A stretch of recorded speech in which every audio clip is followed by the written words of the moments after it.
¿Qué tal? Muy buenas noches, yo soy Rodrigo Jiménez Solomon. Esto es Ciudad, un espacio de debate, de análisis, de entrevista de los temas más importantes de nuestro país y del mundo. Fíjese usted que el derecho a la propiedad, sí, es uno de los más antiguos, es inherente al de la libertad. Es tan importante la propiedad como la libertad. No se puede pensar uno sin el otro. Y en la Ciudad de México, en el centro del país, hemos visto amenazado en los últimos meses este derecho a la propiedad. Una palabra a veces difícil de entender, que es el despojo. No es otra cosa más que te quiten tu propiedad, que te saquen de ella mediante mafias, artilugios. En algunos casos dicen los mismos familiares, pero es un delito que no debería suceder. La libertad, la propiedad, el Estado debería garantizarla, es el garante. Quiero dar la bienvenida a Rogelio Rodríguez, constitucionalista, para platicar de esta materia. Bienvenido, Rogelio. Gracias, Rodrigo. Es un gusto hablar de este tema tan importante. Cuando uno estudia Derecho, de las primeras cosas que te enseñan es a dividir el origen de la teoría del derecho que impera en tu país. Dicen, está el derecho anglosajón, que es el que viene de Inglaterra, que usan en los Estados Unidos, etcétera, y el derecho de origen romano, que es el que opera en nuestro país. En nuestro país existe un registro público de la propiedad.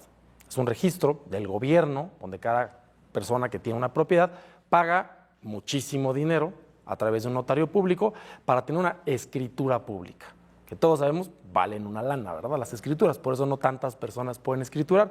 Y esa simple escritura te ampara, genera el derecho que puedes demostrar para transmitir la propiedad, para defenderla, etcétera. En los otros países de derecho anglosajón no existe el registro público, eso es una falacia. Dicen, no es necesario, hay confianza, hay buena fe, hay muchas maneras de demostrarlo. Tú no tienes que tener un registro por el cual pagas para que digan es tu propiedad. Eso de inicio ya nos hace cuestionar sobre la desconfianza que existe en nuestro país en torno al cuidado de la propiedad, Rogelio. Bueno, en efecto es un deber del Estado garantizar el derecho a la propiedad y a la posesión. Claro. Como principio, cuidar, decía Maquiavelo, cuidar de las mujeres. Así es. Y de los recursos. Me parece que lo que tenemos en nuestro sistema, que algún día lo platicaremos si hay ocasión, no es precisamente una tradición romana. Nosotros somos napoleónicos, somos de código. Sí, así es. Los verdaderos romanistas son los anglosajones, porque son los bárbaros que sometieron a Roma y se llevaron lo mejor de Roma, que fue su derecho. Entonces, Roma era una práctica de persona a persona, no era codiguero como nosotros, napoleónicos. Bueno, pero más allá de esta circunstancia, el despojo en México tiene un problema que se enlaza con la cuestión del registro, que es la complejidad verdaderamente casi heroica para lograr hacer una traslación de dominio en una compraventa lisa y llana, ya no digamos en un problema de sucesión donde el heredero no dejó claramente el testamento y después pasa a una segunda generación, etcétera. Y el registro público de la propiedad tiene un folio. Luego hay rezagos en folios, a veces ni siquiera hay folio. Pero cuando tiene un folio y ahí tiene a quien se ha escrito, en el registro público, derivado de una escritura que tiró un notario público y el registro de formalidad, no es que no hay, es que tenga que ir al registro para que sea, digamos, jurídicamente perfecto y se ponga de terceros y tenga la publicidad. El Estado lo que hace es publicitar. Sí. No significa que otros actos jurídicos no hayan sido válidos, sino que ese acto inscrito es el que el Estado publicita y que el interesado puede oponer a terceros. Nuestro registro público de la propiedad, que por cierto el artículo 5, en el notariado, el registro les da el carácter local, o sea, cada entidad federativa tiene su registro. Y los registros son de manejo de los jefes de gobierno, el jefe de gobierno de la Ciudad de México, la jefa de gobierno, de ella depende, de los gobernadores.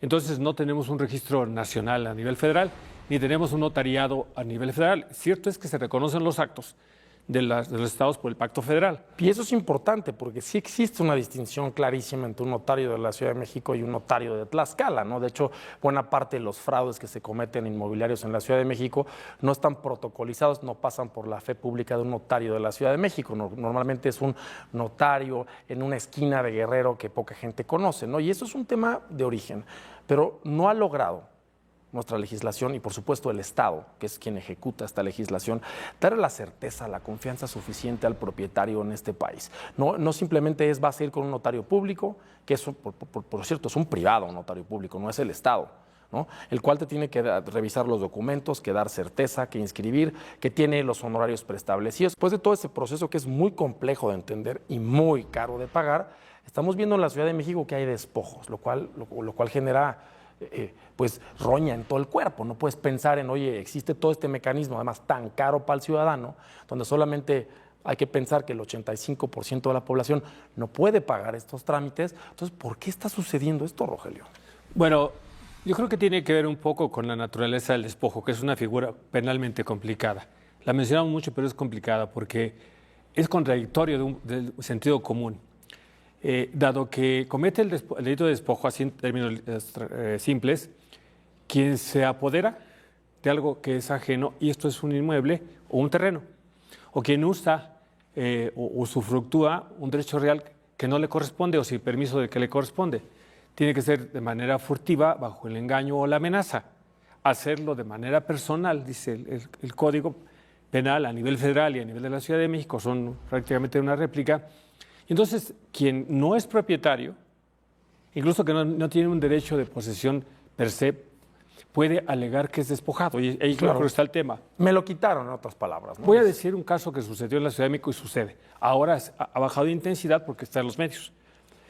Una persona detecta en el registro público o van y alguien y presenta una denuncia, pone un pleito entre familias y van y ellos piensan, vamos a la delegación, vamos al Ministerio Público y dicen, mi primo, mi hermano, mi tía, etcétera, está queriendo alegar un derecho. Entonces ahí los malos funcionarios, los malos servidores públicos toman nota inmediatamente cuál es lo que les fueron a decir. En el registro público hay personas que se dedican históricamente, no en la Ciudad de México, sino en general, a revisar en los catastros, también a revisar quiénes no pagan prediales, quiénes son folios que nos han movido durante muchos años. Pues es una mafia. Es una mafia, pero este del Ministerio Público es porque alguien entonces se da cuenta de que ese predio tiene un problema y van, digo yo, enderezan jurídicamente algunos documentos que acreditan su posesión o su propiedad y denuncian ellos el despojo. O sea, aquella familia, esposos que se pelearon, herencias, etcétera, que ellos no saben por dónde le llegó, es que fue a darle datos a los sinvergüenzas. O sea, en otras palabras, es un predio que no está regularizado al pasar del tiempo por distintas circunstancias, lo identifican con infiltrados dentro de las instituciones, mueven 2, 3 documentos y luego van y dicen, ¿qué crees? Que este es mío, saca a los que están ahí, porque me están Y despojando. desde ahora te digo que esto tiene que ver de las muchas ramificaciones del cártel inmobiliario. Claro. ¿Por qué esto es así? Porque entonces van y presentan ellos la denuncia de despojo. Digo, ahorita está como tapado el tema, porque de 4 meses acá pues traemos el tema muy mediático, sobre todo por este tema, la Colonia del Valle, donde se afectó a una persona de renombre histórico en nuestro país y que se está públicamente manejando. Bueno, se presenta la denuncia de despojo por el sinvergüenza, que acredita una serie de documentos, y entonces los ministerios públicos muy diligentes, y eso se podría ver en estadística, no estoy poniendo datos en la mesa que no sean reales, o hechos que no sean ciertos. Entonces el Ministerio Público recibe la denuncia, se ratifica de manera express y toma oficiosamente la medida que llama aseguramiento. El Ministerio Público asegura el bien y va y le pone unos letreros que el bien está asegurado. Entonces, o sea, echa mano de la policía de investigación. La policía de investigación. O sea, todo un andamiaje. Y entonces llegan y le dicen a las personas que están adentro, te sales, porque este terreno está asegurado, esta casa está asegurada. Al pasar de los días, le dejan en depositaría a que presentó la denuncia de despojo y ahí mismo ellos venden a un tercero. Y ese tercero va y derriba y ahí surgen esos edificios que vemos nosotros en la Ciudad de México. En otro tema, sin los permisos adecuados en materia, por sobre todo de que representen la altura, que representen la zonificación urbana, etcétera. Y el legítimo propietario o legítimo poseedor ha sido desposeído, despojado de su derecho. Esa es una de tantas formas, pero otra forma son esas prescripciones que nos enseñan las universidades y que los abogados las practicamos y que no es otra cosa sino para muchos validar al sinvergüenza. Sí, esa famosa palabra complicada de la usucapión, que no es más que yo demuestro al pasar de los años buena fe en un inmueble y me lo puedo quedar. No es mío, pero yo lo usé, pero yo lo mantuve, entonces me lo quedo. Y parece que son reglas diseñadas posterior a la Revolución Mexicana, cuando existían muchas injusticias, ¿no? Pero estamos hablando 100 años después en nuestro país. Y me llama mucho la atención lo que dices, porque mencionas al cartel inmobiliario, pero ese es una alcaldía, 2 alcaldías a lo mucho. Estás hablando ya de un registro público de la propiedad a nivel Ciudad de México, estás hablando de la Fiscalía de la Ciudad de México, estás hablando de que la corrupción permea incluso a través de distintos partidos políticos y gobiernos. Y pareciera que la solución fácil es decir a la gente, oye, pues pon en orden tu predio, ve con un notario público. Escritura, pero no pueden, ¿no? O sea, precisamente por eso no están así, porque hay familias que ya son 3, 4 generaciones de una muerte de un familiar que murió intestado, sin testamento, y jamás se escrituró porque jamás se pudo pagar. O peor, porque el predio que tenía el bisabuelo en Tláhuac ya se subdividió por acuerdo familiar y ya hay 8 predios internamente, pero la escritura es muy antigua. Estamos en un problema grave donde estamos encontrando que vivales asociados a información gubernamental están aprovechando esto para hacer negocio a costa de propietarios y propietarias. Y esa es una, por supuesto, y lo dices muy claramente. Y tenemos la otra vertiente muy grave, que es cuando existe, digamos, un contrato de posesión o de arrendamiento entre un propietario y un inquilino o la persona a la que le ha permitido el uso, el usufructo o la posesión. Y en ese sentido, la parte que tiene la posesión deja de cumplir el contrato. El propietario le alega, o el que tiene la legítima posición para hacerlo le alega que cumplan el contrato y el otro va a ver un abogado.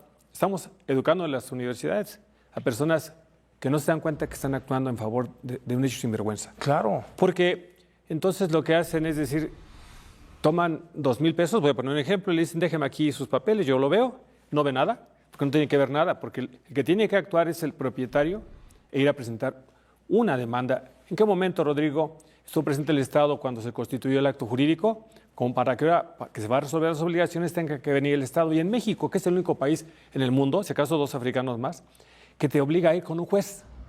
Cuando tú no tendrías que ir con un juez, tú tendrías que, por eso haces un contrato, para honrar el contrato. Estás hablando de un caso en el cual un propietario le renta su casa a alguien más. Perfectamente así. No, me paga la renta a esa persona y de pronto la deja de pagar.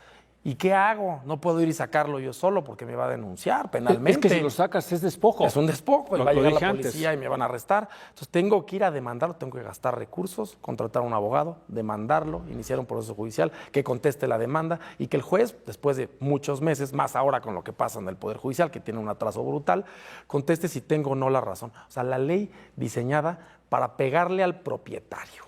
Yo te diría que, comentábamos, Rodrigo, que es no tanto la ley. El artículo 14 constitucional, que es un artículo a nivel mundial, lo tienen todos los países para establecer la relación entre el Estado y el gobernado, digamos, que protege la propiedad, la libertad, los papeles, posiciones o derechos. Dice que nadie puede ser privado de esos derechos sino mediante un juicio seguido ante un tribunal previamente establecido, donde se cumpla la formalidad esencial del proceso y con leyes expedidas con anterioridad al hecho. Esto es para que el Estado lo haga. Esto es, si el Estado a mí me llega y lleva a cabo, dispone que va a pasar una carretera por donde está mi casa y me notifica que me la va a quitar, entonces tiene que haber un juicio, no basta con ese acto administrativo. Ese es el 14 constitucional.